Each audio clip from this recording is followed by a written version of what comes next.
Hello, my name is Herb Benevent. I am the rigging doctor.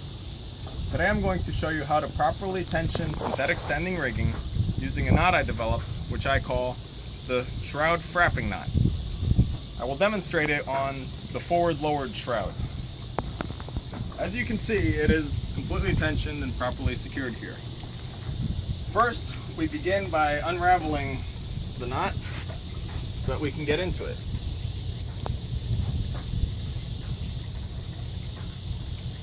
This is simply a covering to just tie up the loose ends.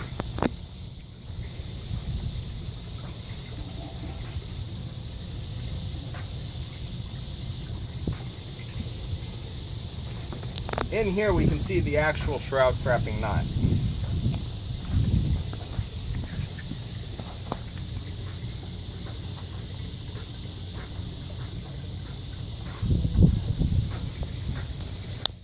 These are just a series of hitches to help lock it and keep it in place.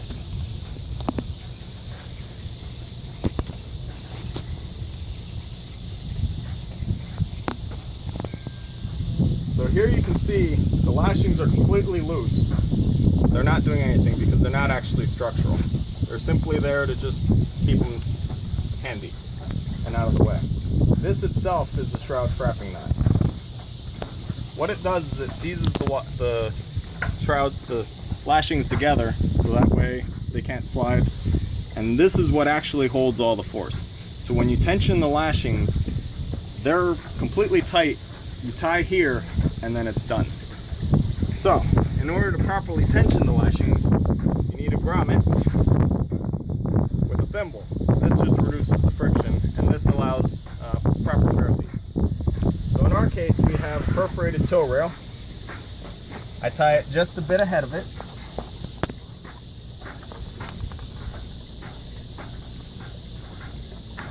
I simply do many passes. That helps take the load and distribute it evenly over all the strands so it doesn't break.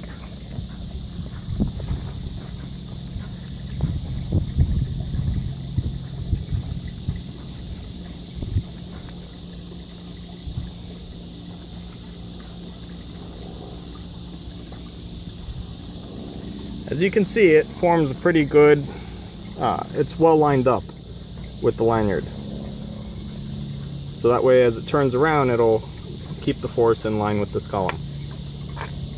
If you don't have this, the force would be pulling back, and as you can see, the stay moves back and it won't tension it properly. So to secure the turning block, you simply pass it through the loops many times and then wrap around it. And that tightens it. That creates enough friction that it just won't go for a temporary purpose.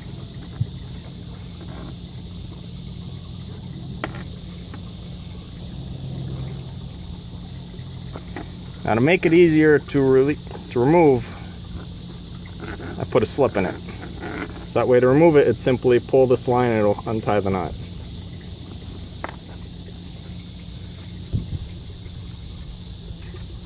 So this is then passed through the fair lead, and then I use 10mm VPC. It's from New England Ropes. It's rather strong. In our case, we don't need too much of a purchase system because it's only a lower. So this here has 4 passes, 4 loops, so that makes it an 8-to-1 purchase, which then leads to this, which would be another 2-to-1 purchase, which then leads to a 32 winch. So it adds up many times. It comes out to be over 500 to 1. So with this, I simply tie it around it with a sheet bend. Now they're not the strongest of knots. You have to make sure they're loaded properly. Otherwise they can capsize and fall apart. I do put a slip in the sheet bend because otherwise, after it's properly loaded, there's just no way you're going to remove it. Now also, from a standpoint of chafe, make sure that the sheet bend will be pulling past the knot. past the loop. If the sheep bend is up in here, the chafing as it goes by can actually open the knot itself. All right, so we're gonna run these lines back to the primaries and secondary winches, and then we'll tension it up. Once this is under tension, we can then release the frapping knot. All right, so I'm leading the line back to the primary and secondary winches.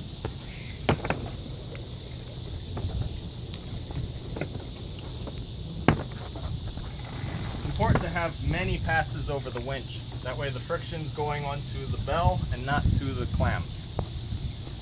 I like to have at least 7 passes. So that's 4, 5, 6, 7. And then I'll pass it through the clams. This is a smaller winch. We use it for our staysail. So it's only a 27.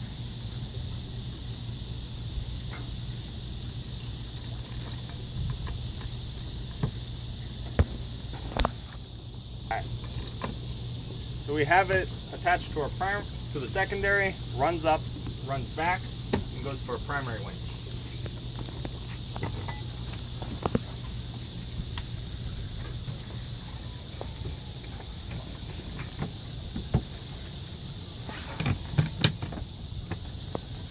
So I'm going to begin tensioning.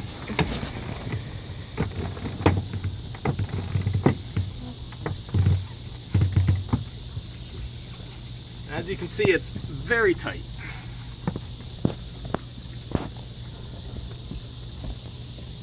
Coming forward, you want to come closer? You can see the sheep bend is very well secured. It's very tight, and it's not going to come out. The big issue is chafe at this point. If we were doing the shroud itself, I'd have a second one of these here to protect this area from chafe. So, you can see this is very tight, so it's taking a lot of the force. So now we can actually remove the shroud frapping knot.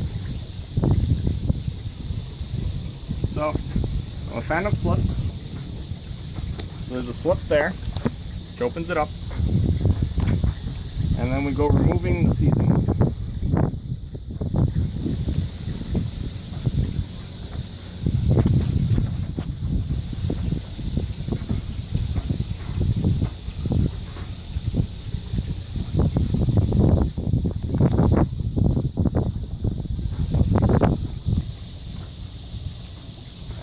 So I pass the line through and pull it clear.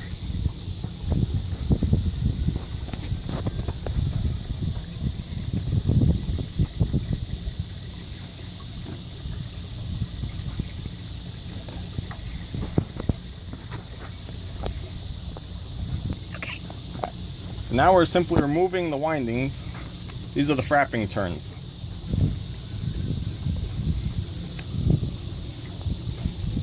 This line is 7/64 from New England Ropes. It's Dyneema. Has a breaking strength of around 1,200 pounds. So not the strongest by itself, but in many, many turns it is quite strong.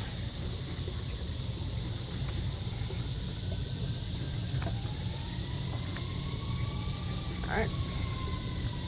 There it's off. Now the stay is completely under the tension of the winches. So to tension it, say we wanted to go just a smidge more with the tension, we'd go back to our winch.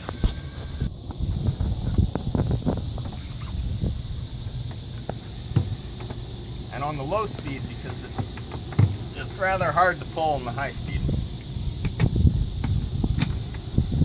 you can tension it in just a smidge if you need. As such. An important thing to remember when you're tensioning is to always be checking to make sure the mast is in column. It's important to tension it from the top down, starting with the upper cap shrouds and then moving to the lowers. If you start with the lowers, the mast might simply be off center when you go to tension the shrouds. I recommend setting it up on both sides at the same time, that way you can tension both evenly and you can give and take a little as you need. So, back to this. This is now rather very tight. Still in column. So we will put the shroud frapping knot back on. to do, you simply have a little bit of tail that hangs down, and then begin turning. Usually with around 4 turns, that'll provide enough friction to hold the tail in place. Now you can pull really hard with your hand if you want, but you're never going to get it very tight. This is my version of a marlin spike. It's a Craftsman Phillips head screwdriver, but it's tapered nicely and it works quite well. So to tie a marlin hitch, you want to do a loop, pass over, and then slip between. And there's your marlin hitch. That'll tighten it, and you can pull really well to get a lot more tightness. I usually do 2 turns and then tighten. You can do it on every turn, but you're just going to spend a lot of time doing it. If you do every 3rd turn, I can't seem to get the first turn that I did tight enough. So the process continues. I like to have at least 10 turns minimum. I personally prefer to have much more than 10. Now, you're going to be doing this process a lot. Every time you have to tune it, this is what you have to do per shroud. Therefore, I recommend leaving the slip, that way you can get the line out, as this Dyneema can be quite costly when you have to add up for every single shroud, if you need to buy it again every time you did this.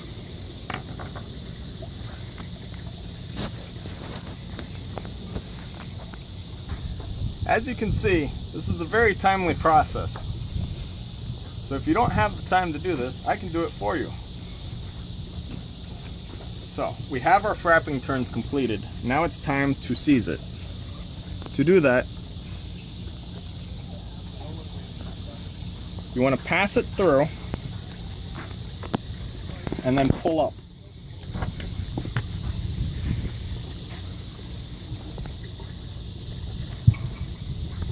And then do a marlin hitch and pull up really hard. That'll get it in there. Then you pass it through the top part, and then back down to the bottom. And now it has 1 pass. I like to do at least 2 passes. So you tighten it really hard. As you can see, it's tightening quite a bit. This will keep it from moving anywhere. And then once again, down and back up.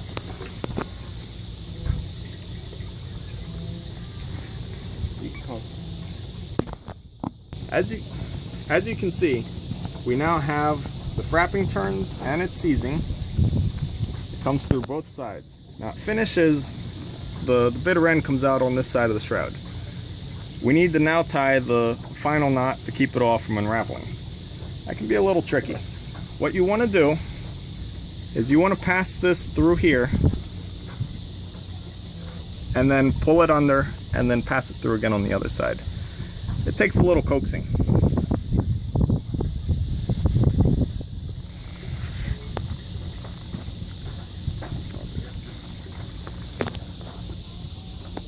We have it through the first one. Now we'll pass it back under and we'll pass it through the second one. Now the second one, when you pass it through, don't pull it through all the way because you'll never undo it. You'll have to cut it off.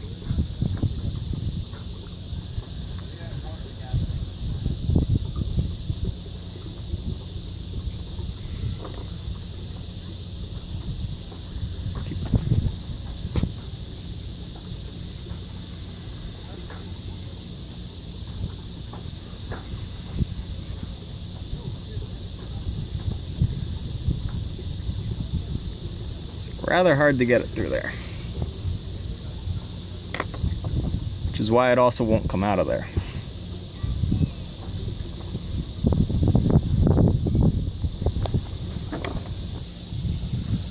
So we finally got it through, and we're going to pull. We're going to keep this tail handy. Now this end here, we'll put a marlin hitch and pull very tightly.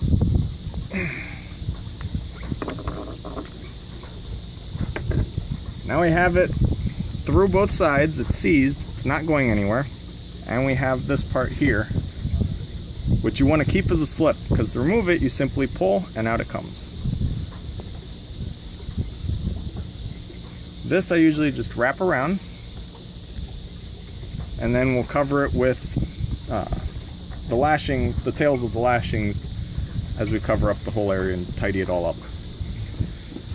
So to release the lashings, now this is tight, all the structural parts are done, the rest is just cosmetics.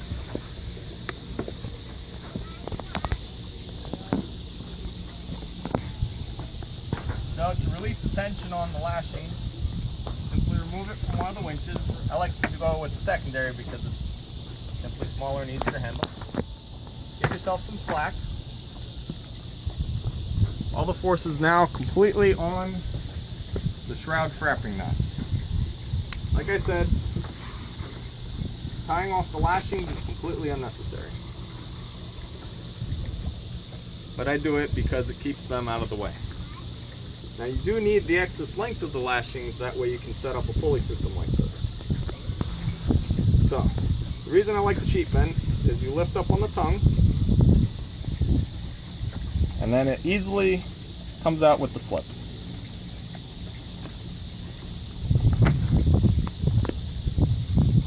This is all removed, and we'll tie up the excess.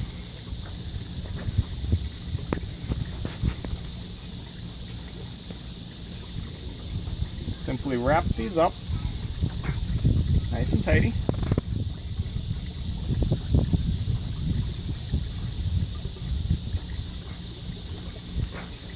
And then we begin tying. Now to make it tight, I like to do a couple passes under it, as that'll tighten it. Just to keep the whole area nice and tidy.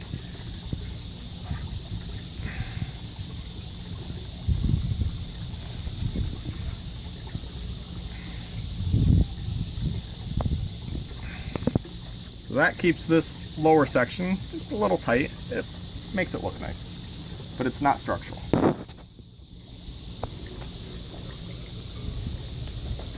I like to cover the Shroud's Frapping Knot with the excess lashings, simply to protect them from chafe. If something's going to chafe through, I'd rather it be a non-structural part like the ends of the lashings than the knot that's actually holding your standing rigging up.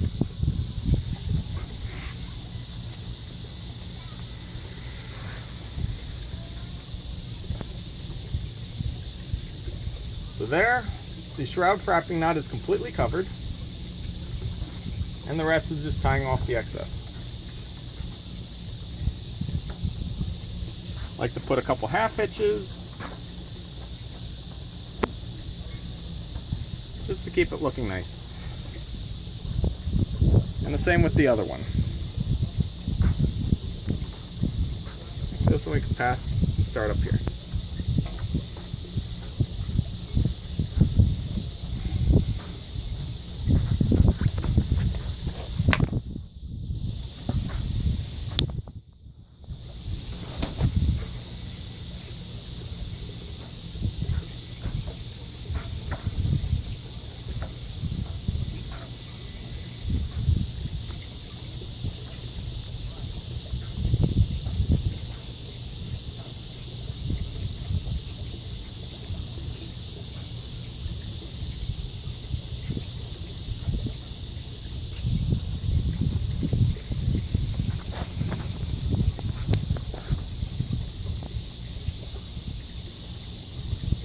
And there it looks nice for the customer.